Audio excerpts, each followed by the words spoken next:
नमस्कार मित्रांनो, welcome to S class education. आज आपण सुरुवात करणार आहोत इयत्ता 10वी इतिहासाला. आय नो की पेपर जवळ आलेले आहेत आणि मी ट्राय करणार आहे की सगळे चॅप्टर्स जे आहेत त्याचे व्हिडिओज अपलोड करेन सो दॅट तुम्हाला लास्ट मोमेंटला सगळं काही रिवाइज करता येईल. कमीत कमी वेळेमध्ये आपण जे जे इम्पॉर्टंट टॉपिक्स आहेत तर ते बघणार आहोत. सो मी सुहानी आणि let us start with our first chapter. तर आपला जो पहिला चॅप्टर आहे तर तो आहे इतिहास लेखन पाश्चात्य परंपरा. आता या चॅप्टर मध्ये सगळ्यात महत्त्वाच्या गोष्टी आहेत त्या म्हणजे विचारवंतांचं नाव, ते लिहिलेला ग्रंथ आणि त्यांचा विचार. याच्या व्यतिरिक्त काही इम्पॉर्टंट नाहीये. So let us start with our chapter.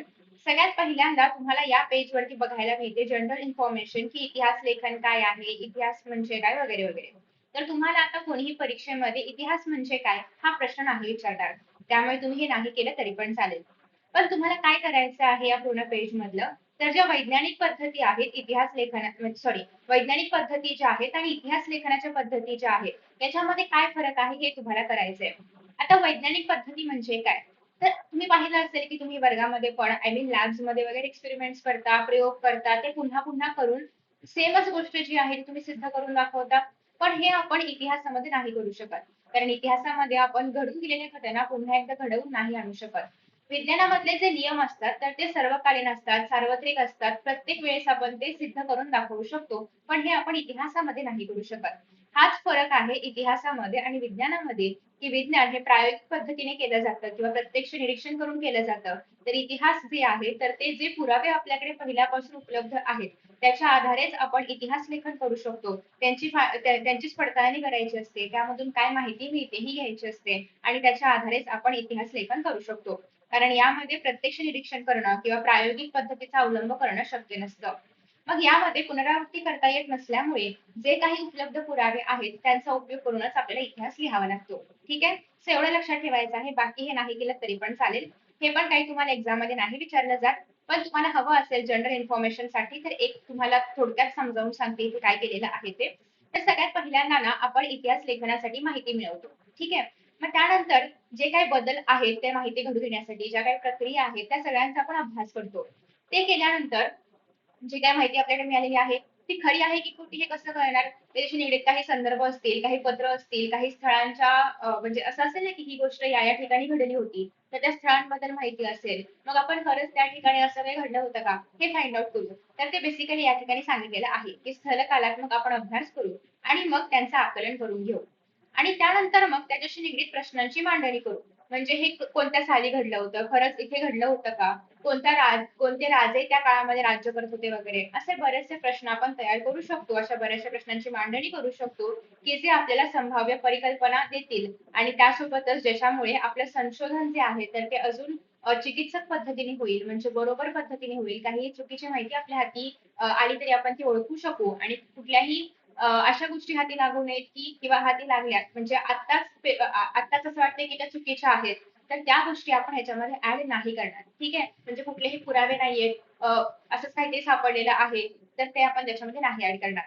त्यासोबतच जी काय माहिती मिळालेली ते संदर्भ पण तपासायचे. फॉर एक्झाम्पल तुम्हाला एखादं पत्र मिळालं असेल, असं वाटतंय की ते पूर्वीच्या काळामधलं आहे, पण त्याच्यावर कुठलाही सही, स्टॅम्प किंवा शिक्का वगैरे असं काही नाहीये, तर मग ते पत्र आपण खरं मानू शकतो का, तर नाही. त्याच्याशी निगडीत काही अजून पुरावे मिळत आहेत का ते आपल्याला पाहावं लागेल, किंवा त्याच्यावरती कुणाची मोहर उमटवली आहे का, किंवा त्याच्याशी निगडीत कुठलं तरी काहीतरी पुस्तक आहे किंवा इतर कोणीतरी काही लिहून ठेवलेलं आहे त्याच्यामध्ये ज्या लोकांची नावं आहेत ती कुठल्या काळाशी मॅच होत आहेत, तर हे सगळं बघून मग त्या इतिहास लेखनाबद्दल विचार केला जातो. आता या ठिकाणी तुम्हाला बघायला मिळते की इतिहास लेखनामध्ये ज्या ज्ञानशाखा आहेत, फॉर एक्झाम्पल पुरातत्व असेल, अभिलेखागार असेल, हस्तलिखितांचा अभ्यास करायचा असेल, पुराभिलेख असेल, हे अतिशय महत्वाचं आहे. भाषा रचनाशास्त्र, नाणकशास्त्र वगैरे वगैरे. आता इतिहास म्हणजे काय तुम्हाला माहितीये, गतकाळामध्ये ज्या काही गोष्टी घडून गेल्या असतील त्याला आपण काय म्हणतो, इतिहास. आणि त्याची क्रमशः मांडणी करणं, म्हणजे हे आधी घडलं होतं, मग हे घडलं, मग हे घडलं, याला आपण म्हणतो इतिहास लेखन. आणि जो व्यक्ती इतिहास लेखन करतो त्याला आपण म्हणतो इतिहासकार. सो तेच या ठिकाणी सांगितलेलं आहे. आता मग खरं तर जेव्हा आपण इतिहासाची मांडणी करतो त्या भूतकाळामध्ये ज्या गोष्टी घडून गेलेल्या आहेत त्यांची नोंद ठेवणं, स्पेसिफिक घटनांचीच निवड करणं, ज्यांचे पुरावे आपल्याकडे आहेत, ज्यांच्याबद्दल आपल्याला माहिती आहे, तर ह्या सगळ्या गोष्टींचा उपयोग आपण इतिहास लेखन करताना करत असतो. खरं तर यातलं काही तुम्हाला एक्झाम मध्ये नाही विचारलं जाणार, सो तुम्ही इव्हन स्किप केलं तरी पण चालेल. त्यानंतर ना तुम्हाला इथे बघायला मिळते आता आपण म्हणतो की आपल्याला इतिहास लेखनासाठी पुरावे मिळतात. पण ते कसे पुरावे मिळतात म्हणजे काय बरं पुरावे असतील ते? तर बघा, पुरावे 3 प्रकारच्या साधनांमधून मिळू शकतात. भौतिक साधने, मौखिक साधने आणि लिखित साधने. आता तुम्हाला हे तर माहिती असेल, भौतिक म्हणजे काय? तर किल्ले आहेत, स्मारके आहेत, नाणी आहेत, भांडी आहेत. या सगळ्यांना आपण भौतिक साधने म्हणतो. ज्याच्या आधारे आपल्याला कळू शकतं की त्या काळामध्ये कुठल्या प्रकारची नाणी वापरली जायची, कुठला धातू वापरला जायचा, किंवा स्तंभावरती काय लिहून ठेवलेलं आहे हे सगळं आपल्याला मिळतं. ती झाली भौतिक साधनं. लिखित साधनं म्हणजे काय? अर्थात ताम्रपत्र असेल किंवा एखादं पुस्तक आहे त्याच्यामध्ये काहीतरी लिहून ठेवलेलं आहे किंवा पत्रव्यवहार आहेत. हे सगळं झालं लिखित साधने. मग मौखिक म्हणजे काय? तर तुम्ही बघा पोवाडे ऐकले असतील. म्हणजे पोवाड्यातून तुम्हाला कळलं की छत्रपती शिवाजी महाराजांनी कशा पद्धतीने अफजल खानाचा वध केला किंवा कशा पद्धतीने शाहिस्ते खानाची बोटं छाटली. म्हणजे तो इतिहास तुम्हाला कोणीतरी पोवाड्यातून सांगितला म्हणून कळलं. तर अशा पद्धतीने पोवाडे असेल, कथा आहेत, कहाण्या आहेत, ज्या की सांगितल्या जातात. तर त्याला आपण म्हणणार आहोत की आहेत मौखिक साधने. तर मग खरं तर आता पूर्वीच्या लोकांनी काय केलेलं आहे, की ज्या पण पराक्रमाच्या कथा, कहाण्या आपण ऐकल्या, मग त्या महाभारतातल्या, रामायणातल्या किंवा अगदी काही राजे वगैरे यांच्या असतील, तर ते पण काय झालं एक प्रकारचा इतिहासासाठीचा पुरावा झाला. त्यासोबतच गुहाचित्रे पण बघायला मिळतात. गुहांमध्ये जे काही चित्र काढली असतील तर ते कहाण्यांचे कथन आहे, गीत आहे, पोवाड्यांचे गायन आहे. या सगळ्या गोष्टी तुम्हाला याच्यामध्ये बघायला मिळतात. तर या सगळ्याचा उपयोग आपण इतिहासामध्ये साधनांच्या स्वरूपामध्ये किंवा पुराव्यांच्या स्वरूपामध्ये करू शकतो. ठीक आहे. सो याच्यामध्ये काय काय महत्वाचं होतं फक्त एवढेच की काय काय पुरावे आहेत ते आणि त्यासोबतच वैज्ञानिक दृष्टिकोन आणि ऐतिहासिक दृष्टिकोन यांच्यामधला फरक. त्यानंतर ना तुम्हाला इथे बघायला मिळते की एक चित्र आहे जे की एक शिलालेख आहे जो मिळालेला आहे फ्रान्स येथील लुव्र संग्रहालयामध्ये. तर याच्याबद्दल माहिती आहे. आता यावरती कसे प्रश्न येऊ शकतात तर तुम्हाला बघा प्रश्न चौथा मध्ये उतारा येतो आणि मग त्या उतार्यामध्ये तुम्हाला काही प्रश्न विचारले जातात. एक एक मार्काचे 2 प्रश्न आणि 2 मार्काचा एक प्रश्न असतो. तर त्यामध्ये तुम्हाला याच्यावरती प्रश्न येऊ शकतात.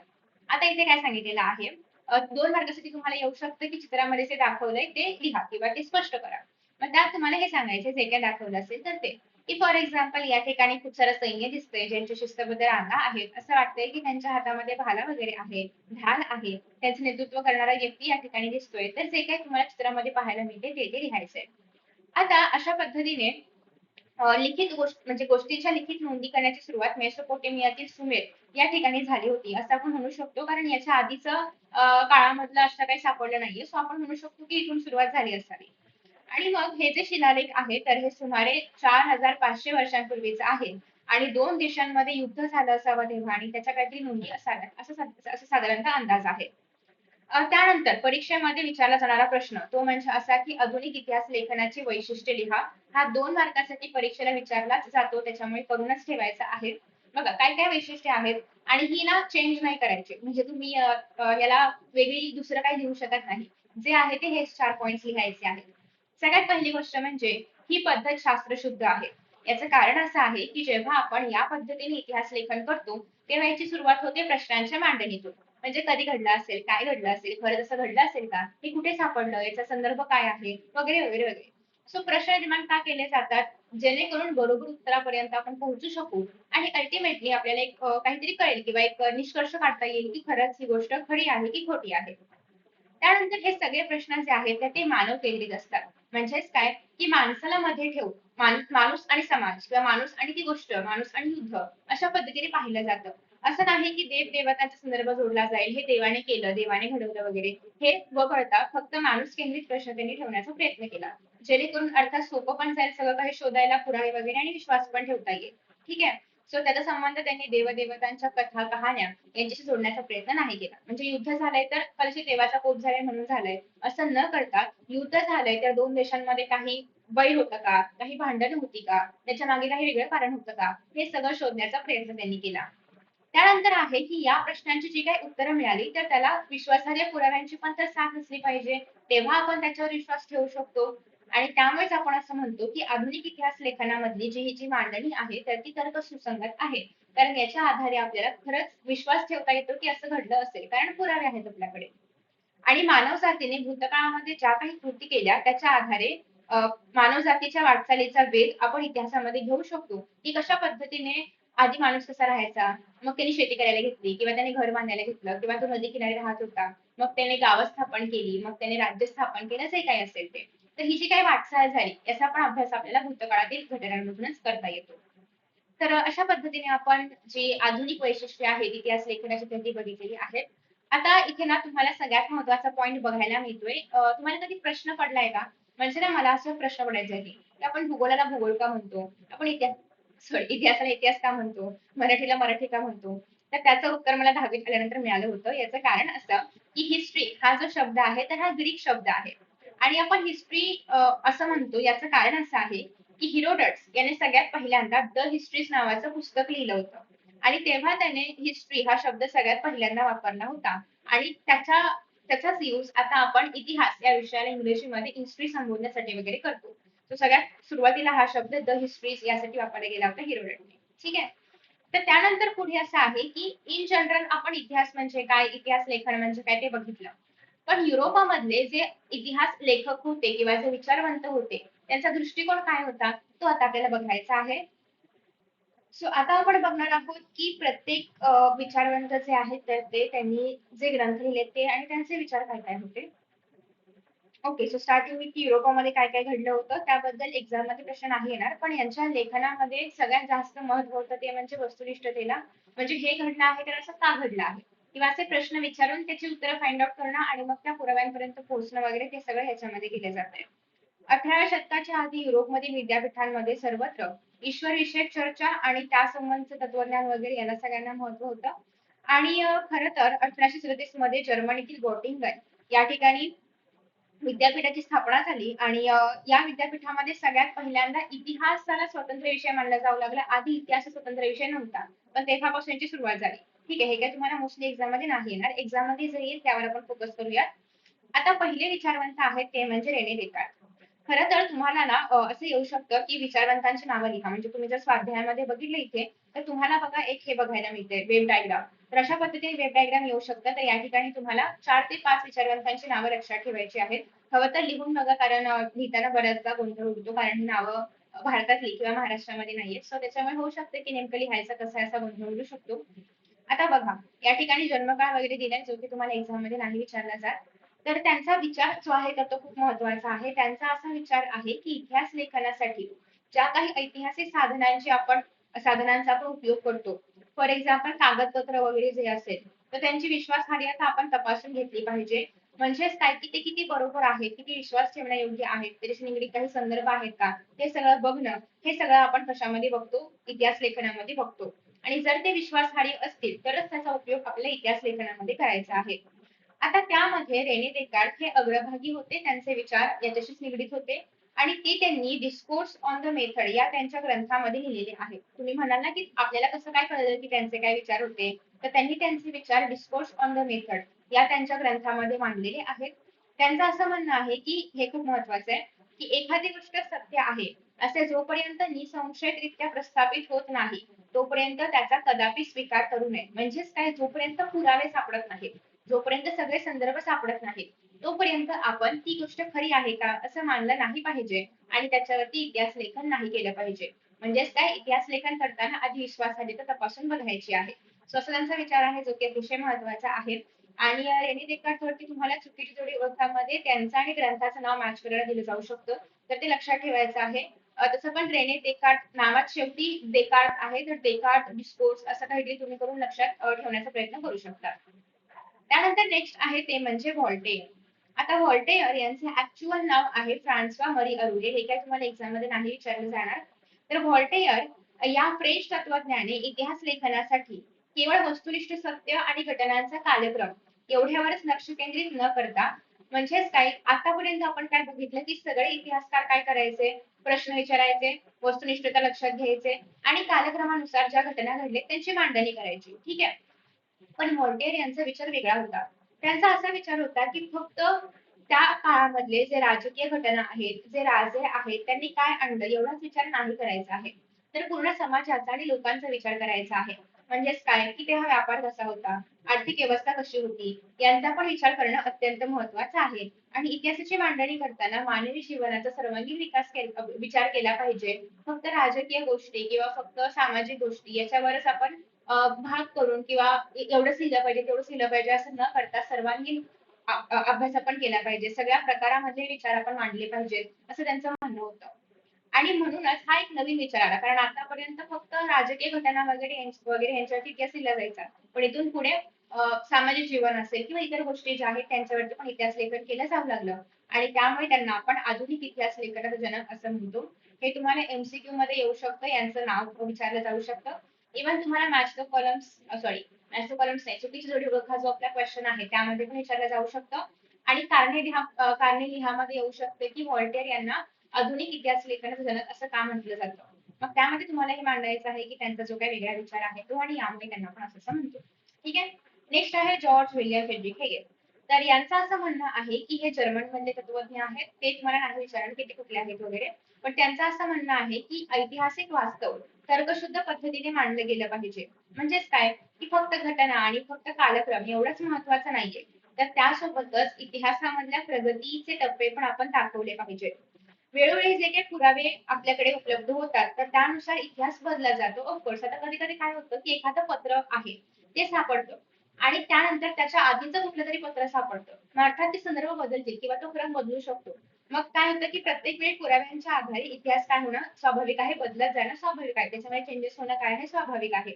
आणि असं असलं तरी पण इतिहासाच्या अभ्यास पद्धती विज्ञानाच्या पद्धतींपेक्षा वेगळ्या असल्या तरी त्या कमी प्रतीच्या नाहीत, अशी अनेक तत्वज्ञांची खात्री इथे पटलेली आहे. म्हणजे भले हे दोन वेगवेगळ्या अभ्यास पद्धती आहेत पण कुठलीच कमी दर्जाची नाहीये, दोघं पण त्या त्या अभ्यासासाठी योग्य आहेत. ठीक आहे.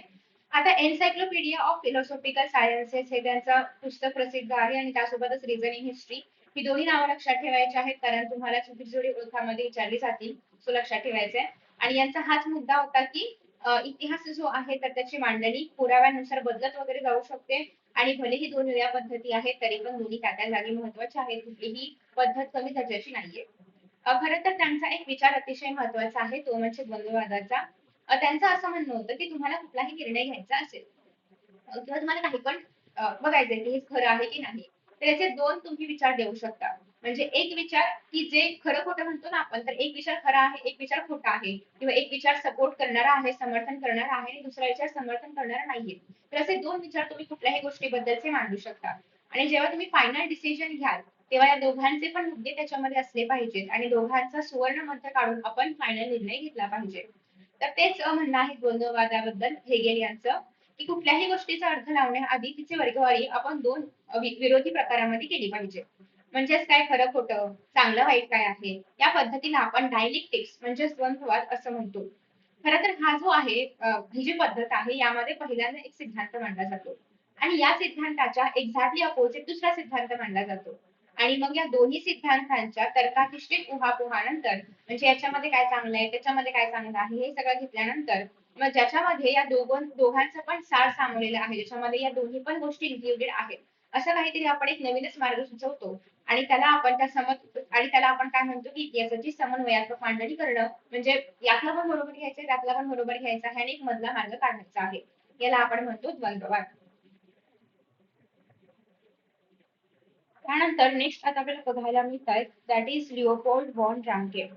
तर हे होते अगेन जर्मनी मधले, आणि त्यांचा जो मेन फोकस होता तर तो होता इतिहासाचं लेखन जे आपण करणार आहोत तर ते चिकित्सक पद्धतीने केलं पाहिजे. कुठल्याही काल्पनिक गोष्टींवरती आपण इतिहास लेखन केलं नाही पाहिजे. मूळ दस्तऐवजांच्या आधारे जे काही माहिती प्राप्त झाली असेल त्यावरच भर दिला पाहिजे, आणि इतिहासाशी निगडीत ज्या काही किंवा त्या घटनेशी निगडीत जे काही कागदपत्र आहेत त्याचा ओरिजिनल प्रत आपल्याकडे असले पाहिजे, किंवा खरे दस्तऐवज आपल्याकडे असले पाहिजेत, किंवा त्याचा आपण कसून शोध घेतला पाहिजे. या सगळ्या गोष्टींची माहिती त्यांनी त्यांच्या विचारांमधून दिलेली आहे. त्यासोबतच आपण या सगळ्या गोष्टींच्या आधारे जे ऍक्च्युअल सत्य आहे, जे ऐतिहासिक सत्य आहे त्यापर्यंत पोहोचू शकतो असा विश्वास त्यांनी व्यक्त केलाय. आणि अर्थात त्यांचं पण हेच म्हणणं आहे की कुठल्याही काल्पनिक गोष्टी नको, विश्वासार्ह गोष्टी असल्या पाहिजेत, खरेखुरे पुरावे असले पाहिजेत. तर त्यांनी काल्पनिकतेवर टीका केलेली आहे. The theory and practice of history हे त्यांचं पुस्तक आहे किंवा त्यांचा ग्रंथ आहे, आणि the secret of world history हा पण त्यांचा ग्रंथ आहे. सो या दोन ग्रंथांची नावं लक्षात ठेवायची आहेत एक्झामसाठी. त्यानंतर सगळ्यात महत्वाचं आहे ते म्हणजे कार्ल मार्क्स. तर मार्क्स सिद्धांत किंवा कार्ल मार्क्स यांचा सिद्धांत यावरती तुम्हाला प्रश्न विचारला जातो. तर साधारणतः 19व्या शतकाच्या उत्तरार्धात कार्ल मार्क्स यांनी सिद्धांत मांडलेला होता, आणि त्यांचा एक वेगळाच दृष्टिकोन आपल्याला बघायला मिळतो. त्यांचं असं म्हणणं आहे की आपल्याकडे अजूनही गरीब श्रीमंत यांच्यामध्ये मोठी दरी आहे किंवा त्यांना मिळणाऱ्या गोष्टी वेगळ्या आहेत, गरिबांना मिळणाऱ्या गोष्टी वेगळ्या आहेत. तर ही जी वर्गावरती आधारित विभागणी बघायला मिळते त्यावर त्यांचा सिद्धांत अवलंबून होता. तर त्यांचं असं म्हणणं आहे की माणसामधले जे काही नातेसंबंध आहेत किंवा नातेसंबंध म्हणूयात आपण किंवा त्यांच्यामधले जे काही व्यवहार आहेत तर त्या मूलभूत गरजा भागवण्यासाठी जे उत्पादनाची साधनं उपलब्ध असतात त्यावर डिपेंड आहेत. म्हणजे काही जे श्रीमंत लोक आहेत त्यांना चांगली साधनं मिळतात किंवा जास्त साधनं मिळतात आणि जे गरीब आहेत त्यांना साधनं मिळत नाहीत. मग त्या गरिबांचं हे श्रीमंत लोक शोषण करतात किंवा त्यांच्यावर अन्याय करतात. तर या सगळ्या गोष्टी त्यांनी याच्यामध्ये मांडलेल्या आहेत आणि यामुळे काय होते समाजामध्ये विषम विभागणी आपल्याला बघायला मिळते. सो वर्ग संघर्षाचा इतिहास असून ज्या वर्गाच्या ताब्यामध्ये उत्पादनाची साधने असतात तो वर्ग इतर वर्गांचे शोषण करतो. हे सगळं त्यांनी त्यांच्या दास कॅपिटल या ग्रंथामध्ये मांडलेलं आहे. याचं नाव पण लक्षात ठेवायचंय आणि त्यांचा जो वर्ग संघर्षाचा सिद्धांत आहे तर तो नक्की काय आहे, उपलब्ध साधनं वगैरे या गोष्टींबद्दलचं ते पण लक्षात ठेवायचं आहे. त्यानंतर नेक्स्ट आहे दॅट इज अॅनल्स प्रणाली. सो अॅनल्स प्रणालीमध्ये हा 20व्या शतकाच्या सुरुवातीस फ्रान्समध्ये अॅनल्स नावाने ओळखली जाणारी एक प्रणाली जी आहे तर ती उदयास आली आणि अॅनल्स प्रणालीमुळे इतिहास लेखनाला एक वेगळी आणि नवीन अशी दिशा मिळालेली आहे. याचं कारण असं आहे की अगेन याच्यामध्ये पण त्यांचं हेच म्हणणं आहे की इतिहास लेखन करताना फक्त राजकीय गोष्टी किंवा राजे त्यांनी काय धोरणं दिली याच्यावरती फोकस न करता त्या काळामधले जे काही मुत्सद्दी युद्ध फक्त याच्यावरच केंद्रित नाही राहायचंय तर त्या काळामधलं जे हवामान आहे, स्थानिक लोक आहे, शेती आहे, व्यापार आहे, तंत्रज्ञान, दळणवळण म्हणजे बेसिकली ज्या रोजच्या जीवनामधल्या गोष्टी आहेत किंवा ज्या सामान्य जनतेच्या जीवनामधल्या गोष्टी आहेत त्याच्यावरती पण आपल्याला लक्ष केंद्रित करायचं आहे. सो हा एक वेगळा विचार होता की एक वेगळी विचार प्रणाली होती त्याच्यामुळे त्याच्यात तुम्हाला टिपा लिहायला पण विचारलं जाऊ शकतं 2 मार्कांसाठी. नेक्स्ट आहे स्त्रीवादी इतिहास लेखन. स्त्रीवादी इतिहास लेखन म्हणजे काय, स्त्रियांच्या दृष्टिकोनातून इतिहासाची केलेली पुनर्रचना. त्याला आपण म्हणतो स्त्रीवादी इतिहास लेखन. आता पुनर्रचना का, तर ऑलरेडी इतिहास लेखन केले गेलेलं आहे पण ते पुरुषांनी लिहिले. सो त्याच्यामध्ये जे मुद्दे मांडलेले आहेत तर ते पुरुषांच्या दृष्टिकोनामधून आहेत आणि त्यामध्ये स्त्रीला तितकंसं महत्व नाही दिलं गेलंय, तितका हवा तो दर्जा नाही दिला गेलेला आहे आणि त्यामुळे मग इतिहासामध्ये स्त्रियांच्या दृष्टिकोनातून पुनर्रचना केल्या जाऊ लागल्या आणि याची सुरुवात सिमोन दी बोव्हार यांनी केली होती ज्या की फ्रेंच विदुषी आहेत आणि त्यांनी स्त्रियांचा पण आपण उल्लेख केला पाहिजे इतिहास लेखनामध्ये, त्यांचा पण अंतर्भाव असला पाहिजे आणि त्यांच्या दृष्टिकोनातून पुनर्रचना केली पाहिजे हा विचार समोर मांडला.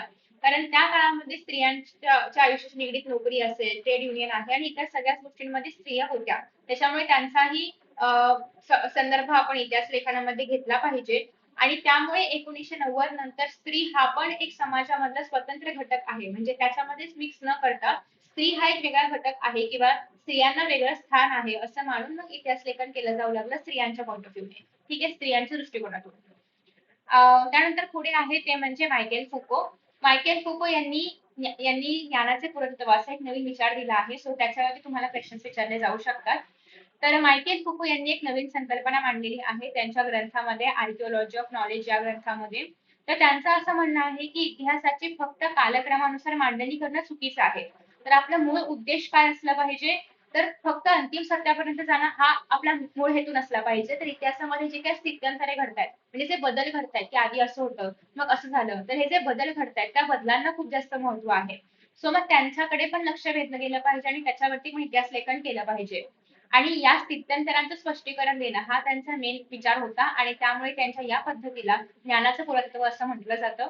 तर त्यांच्या मते इतर इतिहासकारांनी कधीही तुरुंग किंवा तुरुंग व्यवस्था असेल, वैद्यकशास्त्र असेल या सगळ्या गोष्टींमध्ये इतिहास लेखन करताना लक्ष दिलं नव्हतं. पण मायकेल फुको यांनी हा नवीन विचार आणला आणि त्यामुळे त्यांना आपण एक वेगळं महत्व देतोय किंवा त्यांच्या लेखन पद्धतीला आपण ज्ञानाचं पुरातत्व असं म्हणतोय. तर अशा पद्धतीने आधुनिक इतिहास लेखनाची व्याप्ती अजून विस्तारत गेली. आधी फक्त राजकीय घटनांवरती इतिहास लिहिला जायचा पण त्यानंतर मात्र संगीत कला, नृत्य कला आणि या सगळ्या गोष्टींवरती नाट्यकला वगैरे याच्यावरती पण इतिहास लेखन केलं जाऊ लागलं आणि त्यामुळे आता आपण या पुस्तकामध्ये जो अभ्यास करणार आहोत तर तो आधुनिक इतिहासानुसार असणार आहे आणि म्हणून आपण प्रसार माध्यमे, संगीत, नाट्य वगैरे याचा पण इतिहास बघणार आहोत. सो आय होप की तुम्हाला पहिला चॅप्टर समजला असेल. आता तुम्ही एक्झामसाठी काय करणार आहात तर ज्या ज्या गोष्टी एक्झामला नाही विचारल्या जात त्या मी ऑलरेडी कट केलेल्या आहेतच. एमसीक्यूज करायचे आहेत पटापट, जास्त वेळ नाही लागणार. टिपा लिहामध्ये काय करायचं आहे तर द्वंद्ववाद करायचा आहे. त्यानंतर तुम्हाला मायकेल फुको यांच्यावरचा हा क्वेश्चन करायचा आहे. हा जो क्वेश्चन आहे स्त्रियांशी निगडीत आणि हा जो क्वेश्चन आहे दोघांचा आन्सर सेमच आहे. सो एकदाच आन्सर दिलं तरी पण चालेल. आणि हे 2 प्रश्न करायचे आहेत. कार्ल मार्क्सचा सिद्धांत आणि आधुनिक इतिहास लेखनाची वैशिष्ट्य. हे तर काही करायची गरज नाही कारण तसंही तुम्हाला विचारवंतांची नावं लक्षात ठेवावी लागणार आहेतच. सो ती आरामात लक्षात राहतील. तर अशा पद्धतीने हा अभ्यास आपण करणार आहोत. त्यानंतर आता आपण भेटूयात सेकंड पार्टमध्ये आणि त्याच्यामध्ये आपण सेकंड चॅप्टर स्टार्ट करणार आहोत. तुम्हाला अशा प्रकारचे व्हिडिओज पाहायला आवडतील का हे मला खाली कमेंटमध्ये सांगा जेणेकरून आपण एकतर 20 मिनिटाच्या आत चॅप्टर संपवते पूर्ण रिव्हिजन करून आणि तुम्हाला अर्थात अशाच पद्धतीने कमीत कमी वेळेमध्ये पूर्ण चॅप्टर समजतोय. So thank you so much for watching. Best of luck and see in the next session. Bye.